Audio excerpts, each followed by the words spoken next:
Hello friends, welcome to my channel. আমার একটা নতুন ব্লগে তোমাদের সবাইকে স্বাগত জানাই। তো অনেক দিন পরে ব্লগ দিচ্ছি।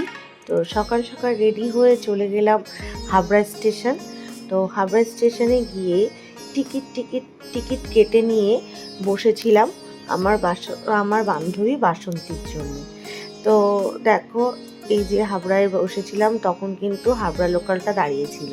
তো আমরা তো আর কলকাতার দিকে যাব না, আমরা যাব বনগাঁর দিকে। তো দেখো, ট্রেনটা কিন্তু ফাঁকাই ছিল। আমি আর বাসন্তী বনগাঁ ট্রেনে উঠে যাই।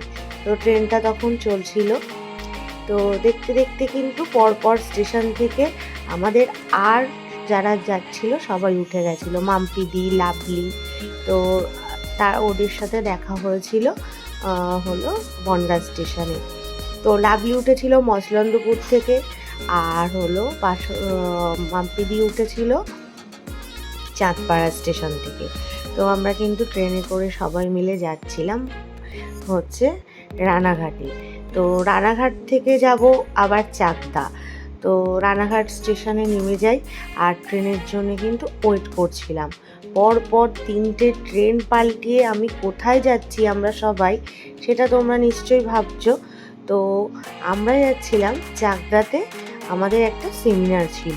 তো সেই জন্যেই কিন্তু এতটা কষ্ট করে এখানে আসা চাকদাতে।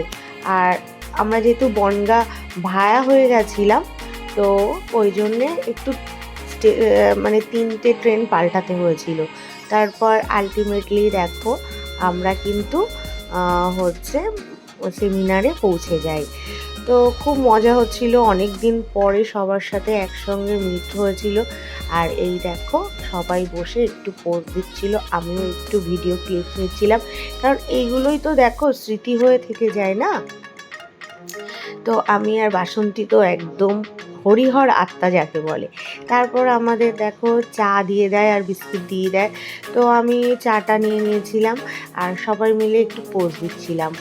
আর এদিকে কিন্তু বিস্কিট আমি খাইনি, কারণ আমার না অত মশলা দেওয়া বিস্কিট ভালোই লাগে না।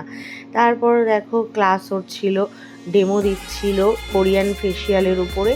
তারপরে কিন্তু আমার দুপুরে লাঞ্চে দিয়ে দেয়। তো লাঞ্চে ছিল কিন্তু বিরিয়ানি, যেহেতু প্যাকেজিং করা ছিল আর প্যাকেজিং খুলে দেখাতে পারিনি। তো তারপরে দেখাচ্ছিল হাইড্রার উপরে। তো দেখতে দেখতে ক্লাস শেষ হয়ে যায়। তারপর আমরা কিন্তু ট্রেনে আসি আর সবাই মিলে একটু লস্যি খেয়ে নিই। তারপর দেখতে দেখতে বাড়ির দিকে রওনা হই। তো চলো টাটা, আজকের মতন ব্লগটা এখানেই শেষ করছি।